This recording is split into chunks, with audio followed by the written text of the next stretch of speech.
हो गया। अच्छा, एक और सरगर्मी है आपकी, एक और तरीके से भी आप इमले की मशक करवा सकती है। इमला दरअसल है क्या कि वो दुरुस्त हरूफ को उसको पता होना चाहिए कि ये लफ्ज़ पाकिस्तान है या कोई भी लफ्ज़ है तो उसमें करेक्ट लेटर क्या आएगा। पता चला सीन की जगह स्वाद लगा दिया है। पेज नंबर 28 पे आ जाइए। पेज नंबर 28 पे आपको एक पजल दिया हुआ है, एक मुअम्मा दिया हुआ है, बहुत सारे लेटर्स लिखे हुए और आपने उनको करेक्ट वर्ड बनाना है। जी, ये भी इमले की ही सरगर्मी है और बहुत मज़े की होती है। ये आप खुद से भी बना सकती हैं। पेज नंबर 28 या 28। तो यहाँ उसने शहरों के नाम भी तलाश कर लिए और इमला भी हो गया, शहरों के दुरुस्त नाम। अब जब जैसे कि इसमें दूसरा नंबर पे जब मैंने जोब को, जो बलूचिस्तान का शहर है, ढूंढा तो मुझे मिल नहीं रहा था। फिर मैंने इसको बाकायदा, मैं खुद गई, चैप्टर मैंने पढ़ा, मैंने कहा अच्छा ये भी शहर है, तो मुझे भी पता चला, मेरी भी लर्निंग हुई। ऐसे ही बच्चों की भी लर्निंग होती।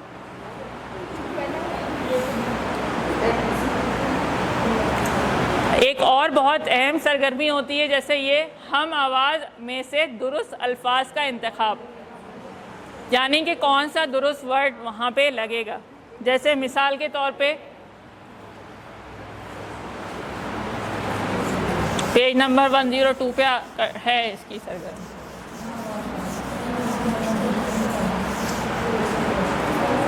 अब मैंने एक जुमला लिखा,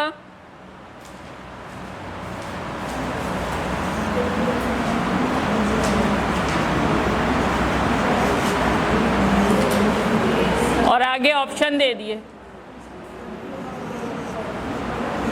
चलो भाई, कौन सी? डंडे वाली कमर, डंडे वाली कमर, डंडे वाली कमर लगा दो भैया, ठीक है। तो इससे क्या होता है कि उसको जहन में रहेगा कि अच्छा इस कॉन्टेक्स्ट में ये वाली कमर यूज़ होती है। जब दर्द हो रहा होता है तो वो 2 नुक्ते वाली कमर इस्तेमाल नहीं होती, ठीक है। इसी तरह से सदा एक सॉस से लिखा जाता है, जो आवाज़ होती है, ये सीन से लिखा जाता है हमेशा। नज़र एक आई साइड होती है, और एक होता है किसी की नज़र कर देना, यानी किसी को दे देना। तो ये सारी इमले की सरगर्मियाँ इसको करवाया करें। गलत अल्फाज की दुरुस्तगी पेज नंबर 47 और 48 पे।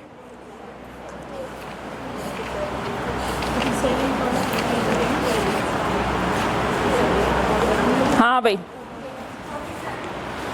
ये लिखा हुआ है मुताबिक।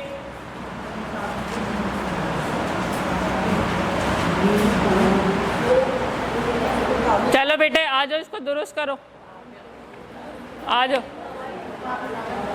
आ जाए, आ जाए, चलें आप बाद में आएंगे।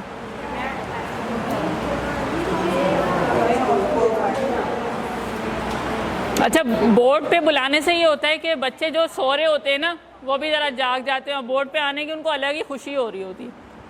क्योंकि मैंने वही बताना कि टीचर बनने का उनको बड़ा शौक़ होता है कि यार टीचर जो है ना वो बड़ा, और उसके बाद जब वो कर लें तो उसके बाद आपने क्या करना है? हौसला अफजाई, शाबाश, वेरी गुड। और साथ में थपकी भी लगा दें, गले भी लगा लें तो कोई मसला नहीं है, बच्चे आपके ही हैं। अच्छा भी समझ में आ गया। तो ये सारी इमले की सरगर्मियाँ, और एक जो है वो आपका आखिरी क्या है इसमें, अल्फाज की दौड़। ये 2-3 तरीके से हो सकती है। मिसाल के तौर पे एक अल्फाज की दौड़ हम इस तरह कर सकते हैं, जैसे मैंने यहाँ पे कुछ लफ्ज़ लिख दिए, छोटे छोटे लिख दिए,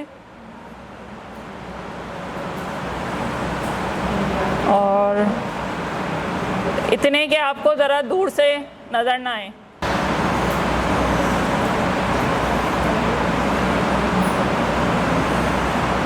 ठीक है, पीछे वालों को नज़र तो नहीं आ रहे, नज़र तो नहीं आ रहे ना, चलें, अब जल्दी से कौन ज़रा भाग दौड़ करना चाह रहे हैं? आप आ जाएं, आप खड़ी हो जाएं।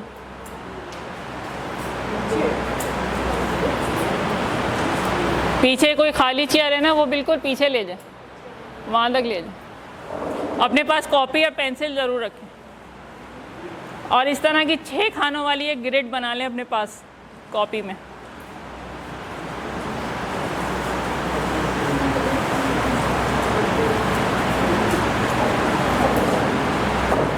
ठीक है, रख दें कॉपी अपनी, बैठना नहीं है, कॉपी वहीं रख दें। कॉपी के ऊपर अब आपने क्या करना है, यहाँ पे आके लफ्ज़ पढ़ना है और वहाँ पे आके उसी तरह खाने बना के उसी जगह पे लिखना है। ठीक है, तो जल्दी से। अब मेरे पास टाइम जो है वो चल रहा है, मैंने टाइमर लगा लिया और टाइम काउंट हो रहा है। चले भाई, जल्दी जल्दी जल्दी। जिस खाने में मैंने गुड़िया लिखा हुआ है वो उसी खाने में बच्चा अपने पास लिख रहा होगा।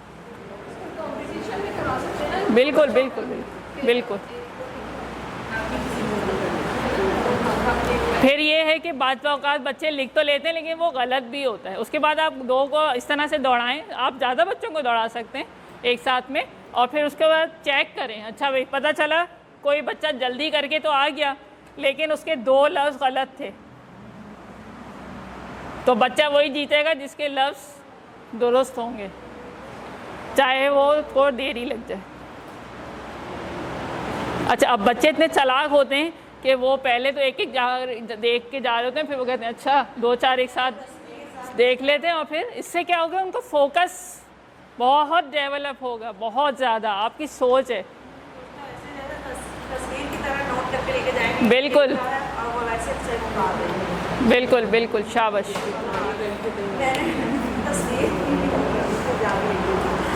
अच्छा भाई, तो ये एक अल्फाज की दौड़ और भी हो सकती है कि बेटे आज आपने जो चैप्टर पढ़ा है ना, इसमें से आपको जितने अल्फाज आ रहे हैं, मैंने 60 सेकंड का टाइमर लगाया हुआ है, जो बच्चा जितने ज़्यादा अल्फाज लिखेगा उसको जो है क्लैपिंग होगी, वो फर्स्ट होगा, वो उसको स्टार मिलेगा, ये होगा वो होगा, वॉटेवर। ठीक है, तो ये भी एक अल्फाज की दौड़ इस तरह से भी कर सकते हैं। और एक बहुत मज़े की जो होती है, एक गेम जो हम खोलते हैं ना, खेलते हैं, बादशाह चोर सिपाही वाला। बादशाह चोर सिपाही वाला जो दरअसल खेल है, चंदा अगर आप मेरी बात सुन लें, बस थोड़ी सी देर में हम लोग निकल जाएंगे। Be attentive. अच्छा, अब बच्चे जो यूं यूं कर रहे होते हैं ना, तो क्या बोलें, class class class, yes miss yes miss, ये उनको कॉल आउट सिखा दें। अब बच्चे ज़्यादा लग गए, क्लास क्लास क्लास, इस तरह के कॉल आउट बना सकते हैं आप लोग। फटाफट उनको अटेंशन करें। Focus focus, keep your focus, इस तरह से। अच्छा भाई, उनको तो आज सही वाली भूख लग जाएगी।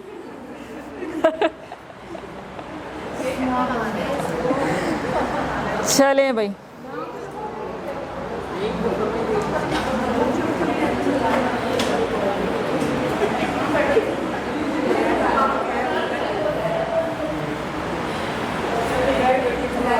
हो गया। चलें भाई, आ जाए, शाबाश। दिखाएं मुझे दुरुस्त हैं या इसमें मिस्टेक है। पास कर दें, पास कर दें।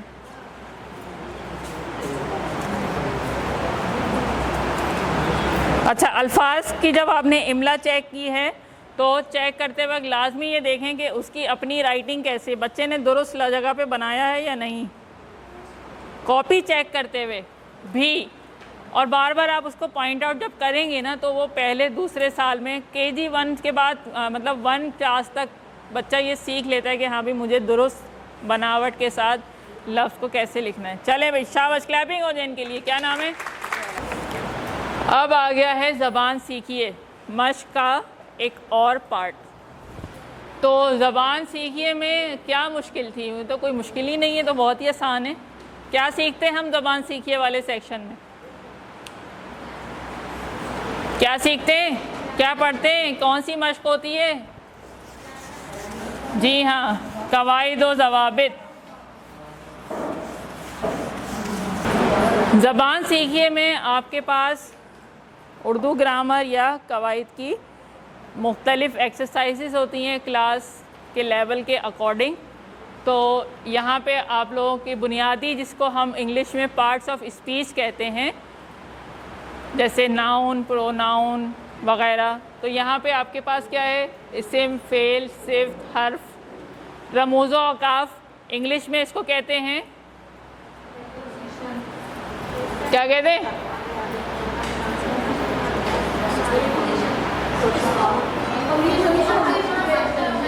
पंक्चुएशन कहते हैं। यानी कि आपने जुमला कब ख़त्म करना है, कहाँ पे कॉमा डलेगा, तो ख़त्मा फुल स्टॉप को कहते हैं सकता। बीच में जो कोमा होते हैं, बीच में जो कोमा आ रहे हैं,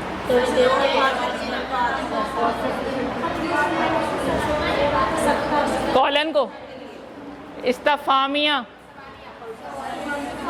क्वेश्चन मार्क।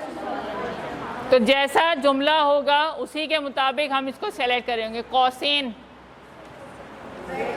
ब्रैकेट्स, ये वाले राउंड ब्रैकेट्स, वावेन, इन्वर्टेड कॉमास। तो जब किसी की बात एग्जैक्टली कोट की जाती है तो आप वहाँ पे इन्वर्टेड कॉमास लगाते हैं। तो ग्रामर पढ़ाने का मकसद क्या है, वो मतलब किस तरह से आपने इसको डिलीवर करना है। आपने सबसे पहले बच्चे को कॉन्सेप्ट देना है, कॉन्सेप्ट देना है। मिसाल के तौर पे इसे पढ़ानी है तो बच्चों को, बच्चा नाम सुनता हुआ आ रहे KG 1 से, ठीक है। अब बच्चे को आपने तस्वीर दे दी या तस्वीर बना दी,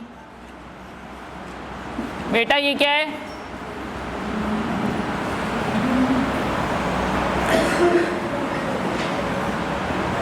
ये क्या है,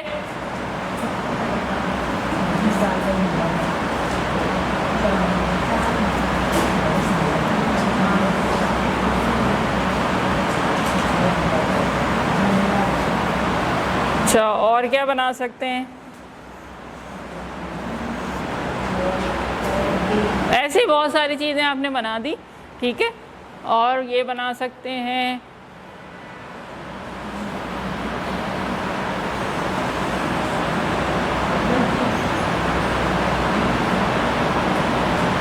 ये क्या है,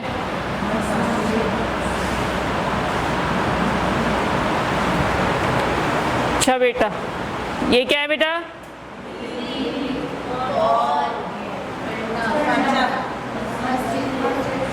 यानी कि इस शक्ल को पुकारने के लिए या बताने के लिए हमने इसका नाम लिया।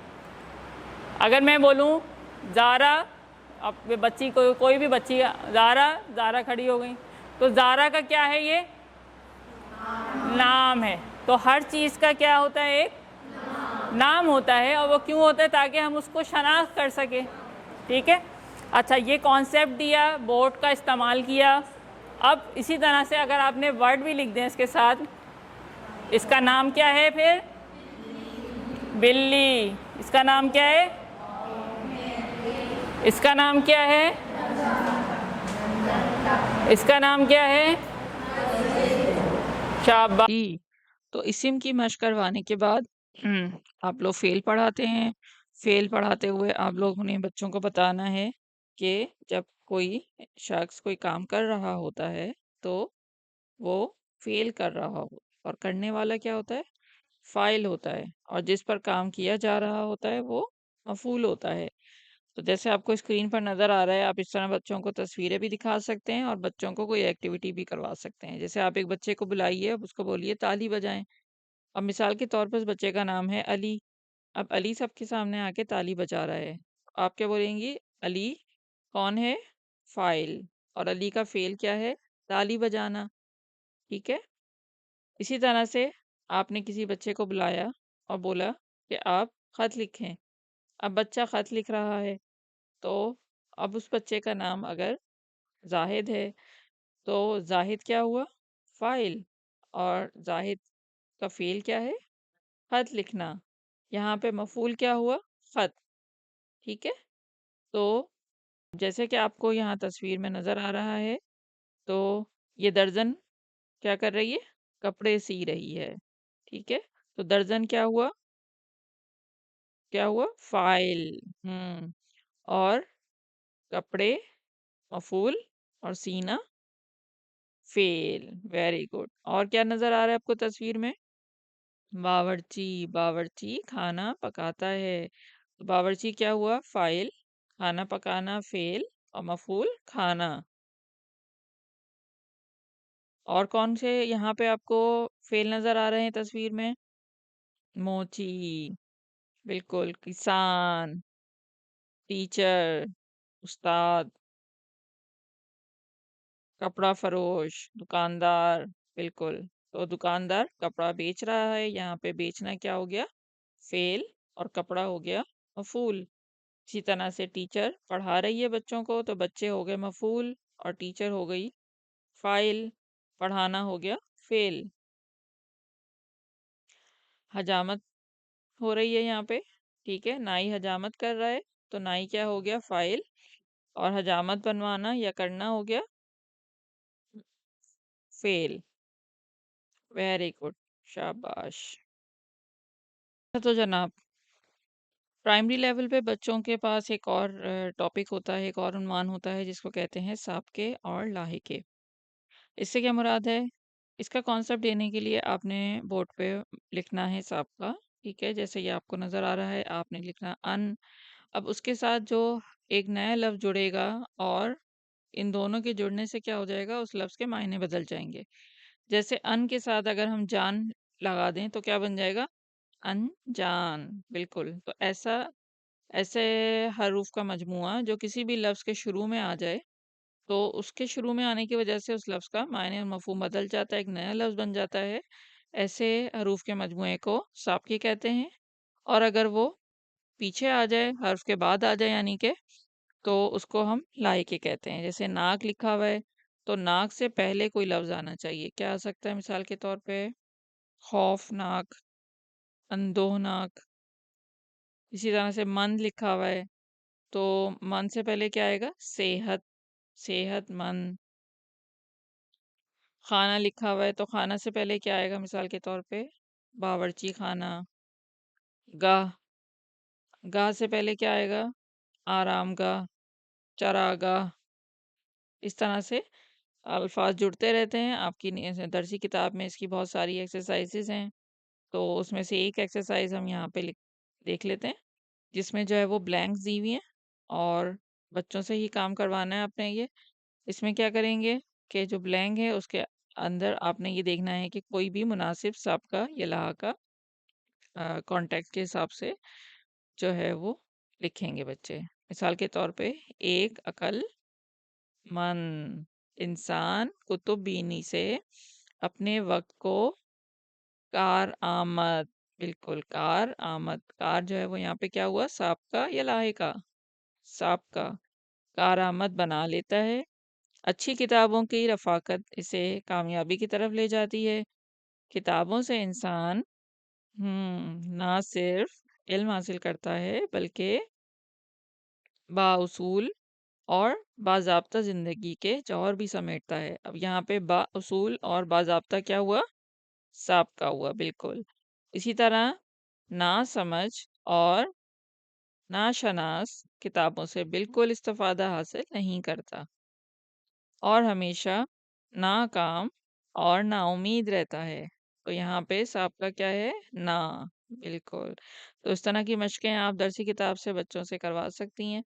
मुस्तकिल इसकी रीडिंग से बच्चों को अल्फाज, उनका ज़ख़ीरे अल्फाज बढ़ेगा, और कॉन्टेक्स्ट के हिसाब से उन लफ्ज़ों का इस्तेमाल करने की उनकी मशक होगी, उनकी आदत बढ़ेगी।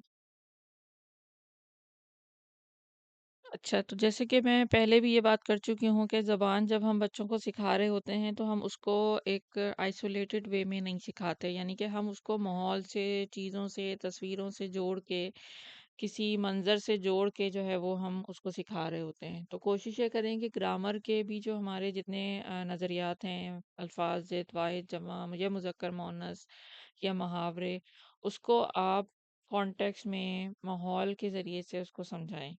अब एक तो चलें कॉन्सेप्ट देने के लिए, तो आप इसकी एक अमली सरगर्मी करवा सकती हैं कि आपने एक बच्चे को बुलाया, और उसके बाद उसको आपने कहा कि आगे और पीछे। अब वो मूव कर रहा है साथ साथ, और बच्चे ये देख रहे हैं कि ये ऑपोजिट एक्शन चल रहे हैं, ठीक है, यानी कि उलट इसको हम कहते हैं।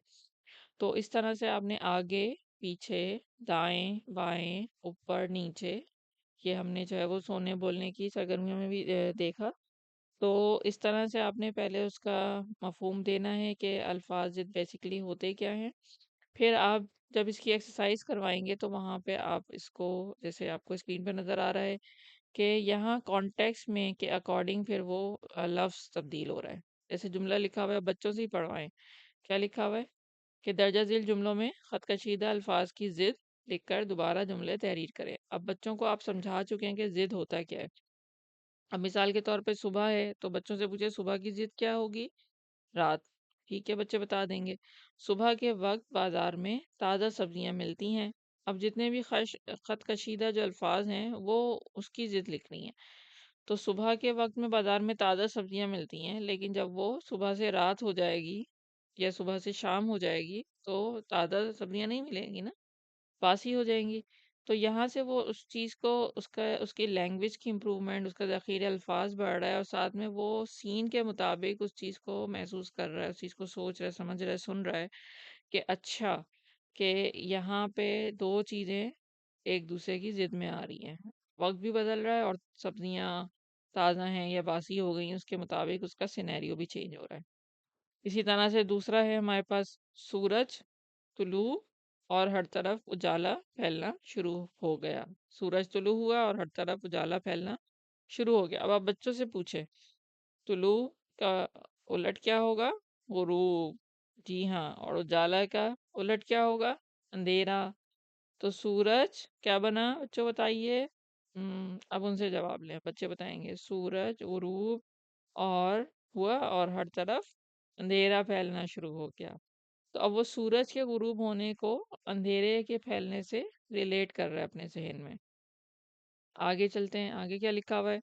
अब उनसे उसको उलट करवाइए। एक सही फैसले ने मंजिल का हुसूल आसान कर दिया। अब अगर हम इसका उलट बनाएंगे तो एक गलत फैसले ने मंजिल का हुसूल मुश्किल कर दिया। अब यहाँ पे लॉजिकल चीजें आप यानी कि बिल्कुल उसमें वो सीख रहा है कि सही फैसला होगा तो मंजिल का हुसूल आसान हो जाएगा। तो यहाँ पे उसकी लॉजिकल बिल्डिंग या उसकी जो है वो एक जो सोच भी डेवलप हो रही है कॉन्टेक्स्ट के साथ, लैंग्वेज के साथ साथ।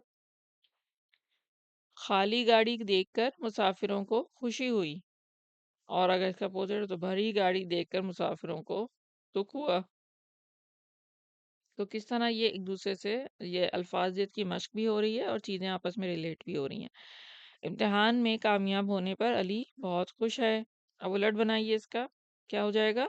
इम्तिहान में नाकाम होने पर अली बहुत गमगीन है। बिल्कुल।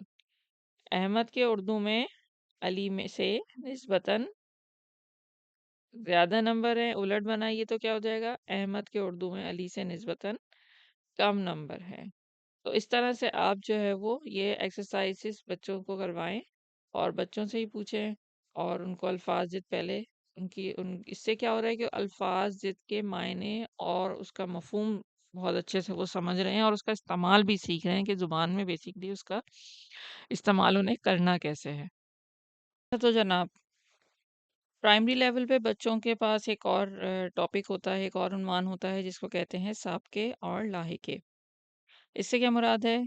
इसका कॉन्सेप्ट देने के लिए आपने बोर्ड पे लिखना है साबका। ठीक है, जैसे ये आपको नज़र आ रहा है आपने लिखना अन। अब उसके साथ जो एक नया लफ्ज़ जुड़ेगा और इन दोनों के जुड़ने से क्या हो जाएगा, उस लफ्ज़ के मायने बदल जाएंगे। जैसे अन के साथ अगर हम जान लगा दें तो क्या बन जाएगा? अनजान। बिल्कुल। तो ऐसा ऐसे हरूफ का मजमुआ जो किसी भी लफ्ज़ के शुरू में आ जाए तो उसके शुरू में आने की वजह से उस लफ्ज़ का मायने और मफ़हूम बदल जाता है, एक नया लफ्ज़ बन जाता है। ऐसे हरूफ के मजमूए को साबके कहते हैं। और अगर वो पीछे आ जाए, हर्फ के बाद आ जाए यानी कि, तो उसको हम लाइके कहते हैं। जैसे नाक लिखा हुआ है तो नाक से पहले कोई लफ्ज़ आना चाहिए। क्या आ सकता है मिसाल के तौर पे? खौफनाक, अंदोहनाक। इसी तरह से मन लिखा हुआ है तो मन से पहले क्या आएगा? सेहत, सेहतमंद। खाना लिखा हुआ है तो खाना से पहले क्या आएगा मिसाल के तौर पे? बावर्ची खाना। गाह, गाह से पहले क्या आएगा? आरामगाह, चरागाह। इस तरह से अल्फाज जुड़ते रहते हैं आपकी दरसी किताब में। इसकी बहुत सारी एक्सरसाइजेज हैं, तो उसमें से एक एक्सरसाइज हम यहाँ पे देख लेते हैं, जिसमें जो है वो ब्लैंक्स दी हुई हैं और बच्चों से ही काम करवाना है आपने ये। इसमें क्या करेंगे कि जो ब्लैंक है उसके अंदर आपने ये देखना है कि कोई भी मुनासिब साब का या लहा का कॉन्टेक्ट के हिसाब से जो है वो लिखेंगे बच्चे। मिसाल के तौर पे, एक अक्लमंद इंसान कुतुब बीनी से अपने वक्त को कार आमद, बिल्कुल कार आमद, कार जो है वो यहाँ पे क्या हुआ, साब का या लाहे का, साब का, कार आमद बना लेता है। अच्छी किताबों की रफाकत इसे कामयाबी की तरफ ले जाती है। किताबों से इंसान ना सिर्फ इल्म हासिल करता है बल्कि बाउसूल और बाज़ाब्ता ज़िंदगी के जौहर भी समेटता है। अब यहाँ पे बाउसूल और बाज़ाब्ता क्या हुआ, साबका हुआ, बिल्कुल। इसी तरह ना समझ और नाशनास किताबों से बिल्कुल इस्तिफादा हासिल नहीं करता और हमेशा नाकाम और नाउम्मीद रहता है। तो यहाँ पे साबका क्या है, ना, बिल्कुल। तो इस तरह की मशकें आप दरसी किताब से बच्चों से करवा सकती हैं। मुस्तकिल इसकी रीडिंग से बच्चों को अल्फाज, उनका ज़ख़ीरे अल्फाज बढ़ेगा और कॉन्टेक्ट के हिसाब से उन लफ्ज़ों का इस्तेमाल करने की उनकी मशक होगी, उनकी आदत बढ़ेगी। जी, तो अब तक बहुत सारे हमने ग्रामर के नज़रियात देख लिए हैं और इसमें हमने सिर्फ देखा, फ़ेल देखा, अल्फाज देखे। एक और जो नज़रिया होता है वो वाहिद की जमा बनाना है। वाहिद यानी कि कोई एक चीज़ अकेला होना वाहिद कहते हैं, और अगर वही चीज़ें ज़्यादा मिकदार में हो तो जमा बन जाती है उसकी। जैसे आपको स्क्रीन पे नज़र आ रहा है कि पेंसिल। अब आपने बच्चे को कॉन्सेप्ट देने के लिए क्या करना है कि एक पेंसिल हाथ में पकड़नी है और बच्चे को बताना है कि पेंसिल ये वाहिद पेंसिल है, यानी कि एक पेंसिल है। जब आप 3-4 पेंसिल्स आपस में हाथ में पकड़ेंगी तो आप क्या बोलेंगी, ये पेंसिलें हैं। तो पेंसिल और पेंसिलें, तो पेंसिल वाहिद है और पेंसिलें क्या हुई, जमा हुई। इसी तरह से आप किताब उठाइए, किताब जमा क्या हुई, किताबें। 2-3 किताबें दिखाएं बच्चों को, तो बच्चों को ये मटेरियल दिखाएं ताकि उनको कॉन्सेप्ट क्लियर हो कि अच्छा, वाहिद का मतलब है एक चीज़ और जो है जमा का मतलब है एक से ज़्यादा चीज़ें। फिर आप कॉपी ले लें, कॉपियाँ, कुर्सी, कुर्सियाँ, मेज़, मेज़ें, जूता, जूते, मोज़ा, मोज़े। तो ये वो चीज़ें हैं, अशिया आपने पहले बच्चों को दिखानी है जो इज़िली अवेलेबल हैं, उनके सामने है, रोज़ वो उनको देख रहे होते हैं। तो क्लास में, रूम में भी अवेलेबल हैं, बस्ता, बस्ते। तो मटेरियल चीज़ें बच्चों को आपने दिखानी है और उसके बाद बोर्ड पे लिख के आपने अल्फाज की शनाख्त भी करवानी है, वाहिद जमा जो भी उनकी किताब में अल्फाज दिए हुए हैं, वाहिद दिए हुए हैं और फिर उसकी जमा। इस तरह से आपने पहले कॉन्सेप्ट क्लियर कर दिया और फिर वाहिद की जमा बनाते रहे। तो बहुत सारे अल्फाज की वाहिद और फिर उसके बाद उसकी जमा की जब आपने मश्क करवा ली तो थोड़ी सी बड़ी क्लासेस में फिर कॉन्टेक्स्ट के मुताबिक उसको वाहिद को जमा बनाया जाता है। जैसे आपको यहाँ नज़र आ रहा है स्क्रीन पे कि एक हमने मश्क ली है किताब से। लिखा हुआ है कि दर्ज झेल पैराग्राफ में खत कशीदा जमा अल्फाज के वाहिद और वाहिद के जमा बनाकर दोबारा लिखें। अच्छा, ये बहुत जो है वो दिलचस्प एक मश्क होती है कि जिसमें आप एक मुकाबला भी करवा सकते हैं। जब आप वाहिद जमा पढ़ाएं तो आप क्या करें कि बच्चों को पर्चियों पे वाहिद लिख के दे दें एक टीम को, और दूसरी टीम को जो है वो जमा लिख के दे दें। इसके बाद वो फिर उसको मिला रहे हों। यहाँ से एक बच्चे ने पर्ची उठाई तो उसने मिसाल के तौर पे बोला इम्तिहान, और दूसरे बच्चे ने फिर बताना है कि अच्छा इसकी जमा कौन होगी, दूसरी टीम बता रही होगी। तो इस तरह आप एक मुकाबले की फिजा भी पैदा कर सकते हैं।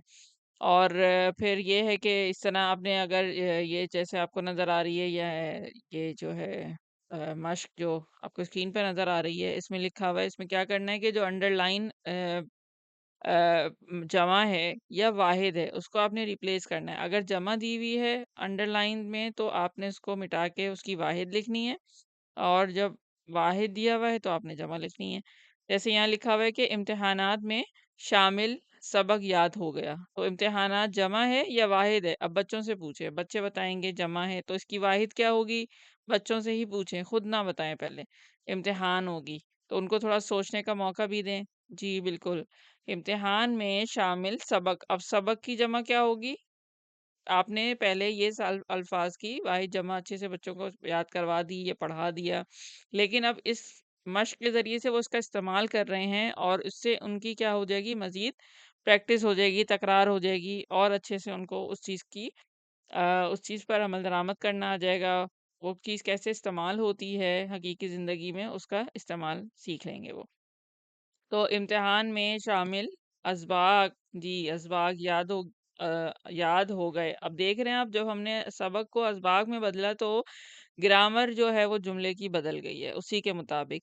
तो ये जब आप पूरे जुमले में वाहिद जमा का इस्तेमाल सिखा रहे होंगे तो साथ साथ में फिर उनको ये भी बताएंगे कि जुमले का अंदाज भी बदलेगा। तो ये भी बच्चों की लर्निंग हो रही है कि पहले लिखा हुआ था कि इम्तिहानात में शामिल सबक याद हो गया, अब क्या हो गया कि इम्तिहान में शामिल असबाग याद हो गए। तो मामू जान और मुन्नू मियाँ बागात की सैर को चले। तो बागात जमा है या वाहिद? बिल्कुल, बागात जमा है और वाहिद क्या होगी इसकी? बाग। और मुन्नू मियाँ बाग की सैर को चले। दोनों इसी बागात की तरफ गए। तो दोनों इन इसी बाग की तरफ गए, बिल्कुल, जिसकी खबरें अखबारात में आ रही थीं। हाँ, अब यहाँ पे क्या हो जाएगा? अखबार, वार वाहिद है और अखबारात जो है वो जमा है। पूरे दिन की तफरीहात से इनका दिल ना भरा। तफरीहात जमा है या वाहिद है? जमा है, बिल्कुल ठीक। तो तफरीहात का वाहिद क्या होगा? तफरी। Very good. उन्होंने बिजली की गाड़ी भी चलाई। अब गाड़ी की हम जमा बनाएंगे तो क्या हो जाएगा? गाड़ियाँ। और झूला भी झूला। तो झूला के बजाय अब जुमले भी तब्दील होगा कि गाड़ियाँ भी चलाईं और झूले भी झूले। ऊंचे दरख्त से छलांगे भी लगाईं और रंग बरंगे फूल भी तोड़े। बंदरों का तमाशा भी देखा। अब यहाँ बंदर अगर अंडरलाइन होता तो हम बंदर कर देते बंदरों से। और गुब्बारे भी लिए। मछली का अजायब घर। तो मछली वाहिद है और जब हम इसकी जगह जमा बनाएंगे तो क्या हो जाएगा? मछलियाँ। मछलियों का, लेकिन अब चूंकि कॉन्टेक्स्ट में इस्तेमाल करना है तो मछलियाँ का अजायब घर नहीं होगा बल्कि मछलियों का अजायब घर। और सांप का म्यूजियम भी देखा। मगरिब की अजानें शुरू हो गई। मगरिब की अजान शुरू हो गई तो वो दोनों अपने अपने घर को पहुंच गए। तो इस तरह से आपने, जब आप उसको पैराग्राफ में बच्चों को किसी चीज़ का इस्तेमाल बता रहे होते हैं तो उससे उनकी ज़बानदानी में बहुत फ़र्क पड़ता है और ये ज़्यादा असर रखती है ये चीज़ कि आप जिस चीज़ का नज़रिया देना चाहते हैं, जिस चीज़ का कॉन्सेप्ट समझाना चाहते हैं बच्चों को, तो वो ज़बान में उसका असल हकीकी इस्तेमाल सीखें। तो इसी तरह से जो है वो फिर आपके पास मुतरादिफ़ात का एक कॉन्सेप्ट आता है। जैसे यहाँ लिखा हुआ है, आपके स्क्रीन पर नज़र आ रहा है कि इबारत से मुतरादिफ़ात अल्फाज अलग करके लिखें। तो मुतरादिफ होता क्या है? सबसे पहले तो हमें ये समझना है और बच्चों को बताना है कि बच्चों, मुतरादिफ अल्फाज वो होते हैं जिसके मतलब एक जैसे होते हैं, उनको अल्फाज और मुतरादिफ कहते हैं। जैसे यहाँ पे अगर हम ये जुमला पढ़ें कि अहमद नेक और शरीफ वालदेन की आंखों का तारा, बहुत सौले और नेक बच्चा था। तो यहाँ पे मुतरादिफात में क्या चीज़ आ जाएगी? बिल्कुल, नेक और सौले, ये दोनों लफ्ज मुतरादिफ हैं। इसी तरह से ऊंचा लंबा कद, शर्मो हया वाला, मालो दौलत से बेनियाज, हंसी खुशी रहने वाला बच्चा था। अब यहाँ पे क्या क्या अल्फाज मुतरादिफ हैं? ऊंचा लंबा, दोनों का मतलब सेम है। शर्म और हया, इन ये भी दोनों अल्फाज मुतरादिफ हैं। इसी तरह से माल और दौलत, इनका भी मतलब एक ही है। हंसी और खुशी। तो इस तरह से जब वो मुतरादिफ लफ्ज़ भी सीखेगा और अल्फाज और उसके मुतरादिफ का इस्तेमाल भी वो में सीखेगा कि किस तरह जब बोलते हुए या लिखते हुए हम इन अल्फाज का इस्तेमाल कर रहे होते हैं। ना तो किसी से बहस व तकरार करता और ना ही गिला शिकवा, बस अपने काम में मगन रहता। तो बहस और तकरार, गिला शिकवा, तो ये मुतरादिफ अल्फाज जा बजा जो है वो उर्दू ज़बान में, उर्दू टेक्स्ट में, असबाक वगैरह में, मज़ामीन में हमें नज़र आते हैं। तो बच्चे को पता होना चाहिए कि ये अल्फाज मुतरादिफात हैं और उसका इस्तेमाल क्या है। बिल्कुल इसी नज़रिए को हम चल लेते हुए चलेंगे और मुहावरे का भी हम उसको एक्सप्लेन करेंगे कि मुहावरे भी क्या होते हैं। सबसे पहले हम उसको बताएं कि मुहावरे होते क्या हैं। मुहावरे जो हैं अल्फाज के ऐसे अल्फाज होते हैं जिसका ज़ाहिरी मतलब वो नहीं होता, उसके उसके पीछे एक मतलब होता है, उसका एक जू माने मतलब होता है, उसका एक ऐसा मतलब होता है जो उसके अल्फाज से ज़ाहिर नहीं होता। जैसे मिसाल के तौर पे आंखें दिखाना, या तोते की तरह आंखें बदल लेना, और या तोता चशम बन जाना। तो ठीक है, अभी हम एक कहानी पढ़ेंगे और उसमें आपने क्या करना है, एक मश्क है, और उसमें आपने बच्चों से मुहावरात को अंडरलाइन करवाना है। पहले आप बच्चों को दिखाइए कि किस तरह से जो है वो मुहावरे जुमले में इस्तेमाल हो रहे हैं। तो हम क्या कर रहे होते हैं, हम उमूमन मुहावरा बताते हैं और साथ में उसका तर्जुमा बता देते हैं। लेकिन जब बच्चा उस मुहावरे को जुमले में इस्तेमाल करेगा और बाकायदा एक टेक्स्ट पढ़ेगा जिसमें वो मुहावरा इस्तेमाल हुआ हुआ है, और फिर वहां से वो देखा कि ये किस मायने में इस्तेमाल हुआ है, तो उसको ज्यादा समझ आएगी। जैसे आप यहाँ पे पढ़ें, पहाड़ दरख्तों से ढका हुआ था, दरख्तों के बीचों बीच एक बल खाता हुआ रास्ता पहाड़ के ऊपर की तरफ जा रहा था। हाँ, तो अब इसमें कौन सा जो है वो मुहावरा इस्तेमाल हुआ है, उसको अंडरलाइन कर ले। बल खाता हुआ, जी हाँ, बल खाता हुआ यहाँ पे मुहावरा इस्तेमाल हुआ है। अब बल खाना क्या होता है? बल खाने का मतलब ये है कि ऐसे गोल गोल घूमता हुआ जा रहा है, वो रास्ता है। वरना, और ये मुहावरा हम अमूमन रस्सी के लिए भी इस्तेमाल करते हैं, बल खाती हुई रस्सी। अब बल और खाना, अब कोई बैठ के बल तो खा नहीं रहा ना, लेकिन उसका जाहिरी मतलब कुछ और है और उसके बातनी मतलब कुछ और है। फिर आगे चलते हैं। ये रास्ता झाड़ियों और छोटे पौधों से अटा हुआ था। दरख्तों पर पहाड़ी कौवों ने बोल बोलकर आसमान सर पर उठा रखा था। अरसलान और फरहान पथरी रास्ते पर चलते हुए इस जगह पर पहुंचे जहां उन्होंने 2 दिन कयाम करना था। जी, तो अब यहाँ पे क्या है, मुहावरा आसमान सर पर उठाना। अब रियलिटी में तो, हकीकी जिंदगी में तो कोई आसमान सर पे उठा नहीं सकता ना, लेकिन ये मुहावरतन इस्तेमाल हुआ रहा है बिल्कुल। इन्हें सैरो सयाहत का बहुत शौक था। इन दिनों इनके सर पर किसी पहाड़ी मुकाम पर कुदरती माहौल में जाकर रहने का भूत सवार था। अब ये भूत सवार होना क्या है, मुहावरा है बिल्कुल। आज इसी सिलसिले में दोनों यहाँ आए थे। कैंप लगाने के बाद अरसलान ने फरहान से कहा, आओ लकड़ियां इकट्ठी कर लें। लेकिन फरहान ने इनकार करते हुए कहा कि ना भाई, मैं तो कमर सीधी करने लगा हूँ। कमर सीधी करना, ठीक है, तो यहाँ पे ये मुहावरतन इस्तेमाल हुआ है, यानी कि आराम करना, सुस्ताना। अरसलान कुछ कहे बगैर लकड़ियां इकट्ठी करने चल दिया। इसने एक जगह लकड़ियों का ढेर देखा तो जाकर लकड़ियां उठाना शुरू कर दी। अभी इसने चंद ही लकड़ियां उठाई थीं कि एक अजीब मंजर देखकर दंग रह गया। दंग रह जाना, बहुत हैरान हो जाना, ये भी एक मुहावरा है। एक छोटा सा सांप अपने जिस्म में सर छुपाए सो रहा था। इस सांप के नीचे कुछ हीरे नजर आ रहे थे। इसका खौफ हैरत में बदल गया। इसका जी चाहा कि कुछ हीरे वहां से उठा ले। वो फौरन कैंप की तरफ भागा ताकि फरहान को भी इस मुहिम में शामिल कर ले। इसने आवाज लगाई, फरहान फरहान उठो। लेकिन फरहान तो जैसे घोड़े बेचकर सो रहा था। जी, तो अब कौन सा मुहावरा इस्तेमाल हुआ है, घोड़े बेचकर। बिल्कुल, अब जाहिर है वो घोड़े तो बेच के वाकई नहीं सो रहा था, ये मुहावरतन इस्तेमाल किया जाता है कि बिल्कुल सब चीजों से बहुत ही ज्यादा महव हो रहा होके सो रहा था वो, और गहरी नींद में था। अरसलान ने कई आवाजें लगाईं, लेकिन फरहान के कानों पे जूं तक ना रेंगी। कानों पे जूं रेंगना ये भी मुहावरतन इस्तेमाल होता है, यानी कि उसको बिल्कुल कोई असर नहीं हो रहा था। इसका ये मतलब होता है। अरसलान का दिल हीरों में फंसा हुआ था। वो अकेले हीरे हासिल करने चल पड़ा। इसने वहां पहुंचकर आहिस्ता से हुश की आवाज निकाली ताकि पता चल सके कि सांप सोया हुआ है या जाग रहा है।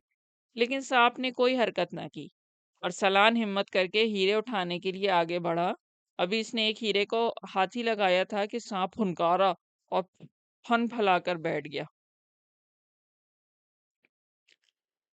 और सलान के तो खौफ से रोंगटे खड़े हो गए। रोंगटे खड़े होना भी यहाँ पे मुहावरा इस्तेमाल हुआ है, यानी कि वो बहुत ज्यादा डर गया। इसने फरहान को आवाज दी। आवाज सुनते ही सांप के तो तन बदन में आग लग गई। अब तन बदन में आग लगना भी महावरतन है, यानी कि बहुत ज्यादा गुस्से में आ जाना। और इसने पलक झपकते ही अरसलान पर हमला कर दिया। अरसलान ने आओ देखा ना ताओ बस सर पर पांव रखकर भागा। अब इस जुमले में दो मुहावरे इस्तेमाल हुए हैं। आओ देखा ना ताओ, आओ देखा ना ताओ, यानी कि इधर उधर बिल्कुल कुछ किसी चीज की परवाह किए बगैर बस वो भागता चला गया कि क्या आगे क्या पीछे, पाँव में जूता है नहीं है, कुछ भी। आओ देखा ना ताओ, किसी चीज की परवाह किए बगैर सर पर पाँव रखकर भागना। अब जाहिर है सर पर तो कोई पाँव रख के रियलिटी में भाग नहीं सकता, ये भी मुहावरा है। तो सर पर पाँव रखकर भागने का मतलब ये कि बहुत तेज भागना। और एक पत्थर से जा टकराया और पहाड़ी से नीचे की तरफ गिर गया। अचानक किसी के हाथ ने इसका हाथ थाम लिया। जब इसने ऊपर की जानिब देखा तो फरहान इसे पुकार रहा था। खौफ की वजह से अरसलान के औसान खता हो गए। औसान खता होना भी मुहावरा है और इसका मतलब है बहुत ज्यादा डर जाना। इरफान ने इसे ऊपर खींचा तो इसकी जान में जान आई। जान में जान आना भी एक मुहावरा है और इसका मतलब ये कि थोड़ा सा सुकून में आना और जरा तसल्ली होना, मुतमईन होना। फिर क्या लिखा हुआ है, और इसने फरहान से कहा कि हीरो के चक्कर में तो मुझे जान के ही लाले पड़ गए। जान के लाले पड़ना ये भी क्या है, मुहावरा, यानी कि बहुत खतरे में पड़ गई थी जान, जो है वो खतरे में पड़ गई थी उसकी। जान पे बनाना भी हम एक मुहावरा यूज कर रहे होते हैं, उसका भी मतलब यही है। शुक्र है तुम वक्त पर पहुंच गए। फरहान ने कैंप में पहुंच के हीरो के मुतालिक पूछा तो अरसलान ने सारा वाकया फरहान को बताया। फरहान सारा माजरा सुनकर खिलखिला के हंस पड़ा। खिलखिला के हंसना भी मुहावरतन बोला जाता है, यानी कि बहुत ज्यादा हंसना। और कहा कि सच है लालच का अंजाम बुरा होता है। तो आपने देखा कि किस तरह हमने एक कहानी में मुहावरों का इस्तेमाल किया। जब बच्चों को आप इस तरह से मुहावरे सिखा रहे होते हैं तो वो मुहावरे बार बार सुनने के बाद उनको समझ में भी आने लगते हैं और फिर उसका उनसे रियल लाइफ में इस्तेमाल भी करें। और खुद आप अपनी बातचीत में भी मुहावरों का इस्तेमाल किया करें। मुहावरों का इस्तेमाल अपनी राइटिंग में करना एक बहुत यानी कि अदबी नुक्ता निगाह से एक अच्छी मयारी लिखाई जिसे कहते हैं वो उसका सबब बनता है। और बच्चों को समझ में आता है कि किस तरह वो अपनी एक आम से जुमले को जो है वो एक अच्छा मयारी जुमले में बदल सकते हैं। जी जनाब। तो एक और जो सरगर्मी बहुत अहम और जो ज़बान की जिसे वो कहते हैं कि एक जिसकी बुनियादी ज़रूरत और बुनियादी जो हुनर और जो महारत है जिसमें बोल चाल की महारतें और सुनने और बोलने की सरगर्मी होती है, ये इसको हम मुकालमा नगारी कहते हैं।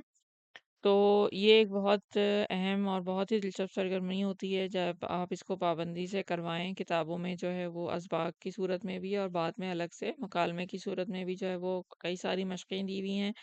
और इसको जो है वो आप बच्चों को, दो बच्चों को किताब पकड़ के खड़ा कर दें। उस पहले तो वो उसको रीडिंग कर रहे होंगे अच्छे से, जब वो रीडिंग करने लग जाए तो उसके बाद वो फिर उसको मुकालमा जो है वो अदा कर रहे होंगे। तो ये भी एक ड्रामाई अंदाज है।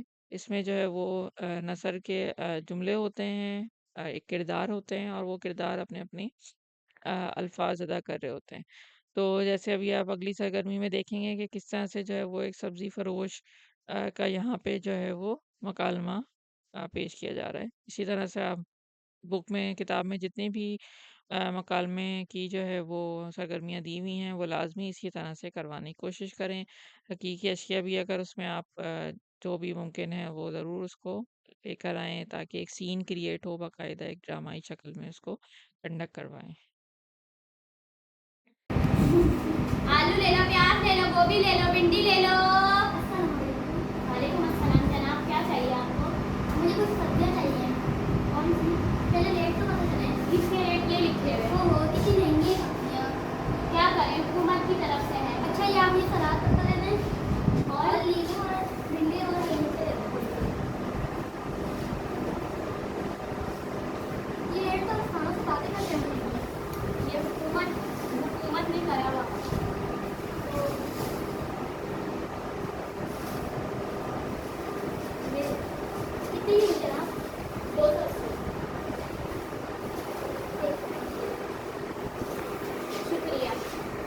बोलो खुद।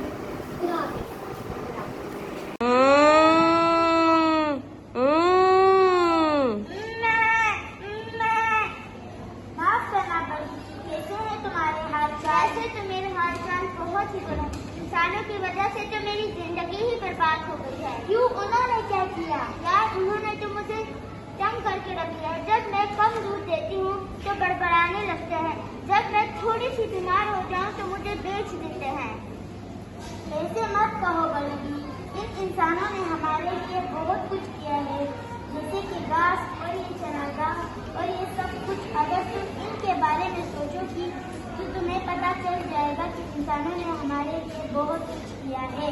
वैसे तुम सही कह रही हो। मैंने सोचा कि मुझे पता चला कि ये सारी चीजें इंसानों की बदौलत है। अगर ये ना होते तो हमारे लिए बहुत मुश्किल होती, तो हमें जंगल में जाके खाना पीना पड़ता, हमारे लिए बहुत खतरा होता। हाँ देखा। अच्छा, बच्चों की दरसी किताबों में जहाँ पे नसर या असबाक होते हैं, मुकालमे होते हैं, वहीं पे एक और बहुत अहम जो है वो सिन्फ होती है जिसको हम नज़म कहते हैं। और हमने जो है वो इकबालियात का तारुफ अलग से भी दिया हुआ है ताकि बच्चों को जो है वो इकबाल की रूह से आशनास करवाया जा सके। लेकिन यहाँ पे अहमियत देखनी ज़रूरी है कि हम नज़म को बिल्कुल गैर अहम ना समझे, बल्कि उसके एक मखसूस तरीके तदरीस है जिस पे हमें तवज्जो देनी चाहिए। आपको यहाँ मुख्तलिफ जो है वो सरगर्मियाँ नज़र आ रही होंगी कि नज़म को आप किस तरह से पढ़ाएं। सबसे पहले नज़म की आप मुश्किल अल्फाज की या नए अल्फाज की आप बोर्ड पे लिख के रीडिंग करवा लें बार बार।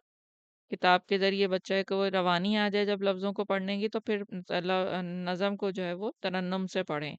उसमें आप जो है वो एक्शंस भी कर सकते हैं। जैसे अभी हमने केजी की एक नज़म पढ़ी थी प्यार भरा, तो उसमें जिस तरह से हम तरन्नुम के साथ और बाकायदा एक्शंस करके सब खड़े होके एक अच्छे लुफ्तअंदोज़ होके नज़म पढ़ रहे थे, इस तरह से आपने गीत की तरह नज़म को पढ़ना है सबने मिल के साथ, तो बच्चों बहुत इंजॉय भी करते हैं, उनको नज़म याद भी हो जाती है। इसके अलावा जो है वो अगर वो उसमें कुछ ऐसे मकालमे हैं जैसे गाय और बकरी, तो या फिर वो मकड़ा और मक्खी की इकबाल की नज़म है, कोई इस तरह की ऐसी नज़म है जिसको आप ड्रामाई अंदाज में पेश कर सकते हैं, तो आप उसको उस तरह से भी जो है वो करवा सकते हैं। अभी आप इसके बाद देखिएगा बच्चों बच्चों ने एक नज़म को जो है वो ड्रामाई अंदाज में पेश किया। इस तरह की सरगर्मियाँ आप करवा सकते हैं।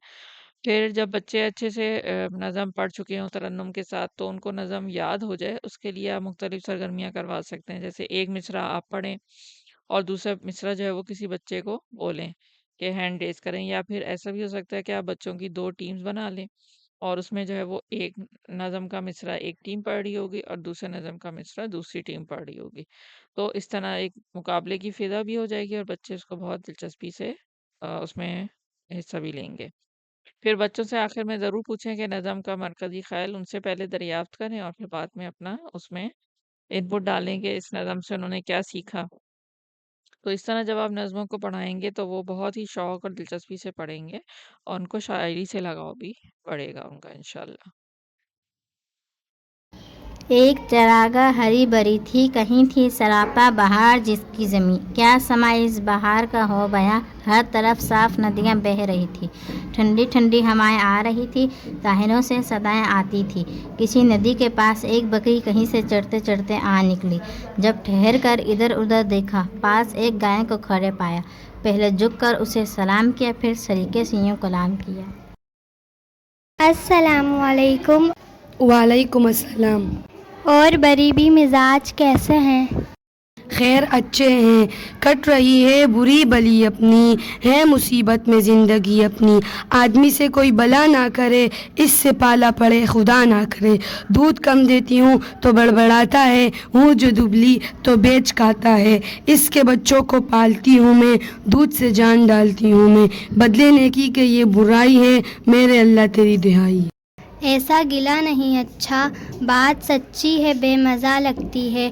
मैं कहूँगी मगर खुदा लगती। ये चिरागा, ये ठंडी ठंडी हवा, ये हरी घास और ये साया, ऐसी खुशियाँ हमें नसीब कहाँ। ये कहाँ बेज़ुबां गरीब कहाँ। ये मज़े आदमी के दम से हैं, लुत्फ़ सारे उसी के दम से हैं। हम पे एहसान है बड़ा उसका, हमको ज़ेबा नहीं गिला उसका। कदर आराम की अगर समझो, आदमी का कभी गिला ना करो। गाय सुनकर ये बात शर्माई, आदमी के गिले से पछताई। दिल में बुरा भला कहा उसने और कुछ सोच कर कहा उसने। यूँ तो छोटी सी ज़ात है बकरी की, यूँ तो छोटी सी ज़ात है बकरी की, दिल को लगती है बात तो बकरी की।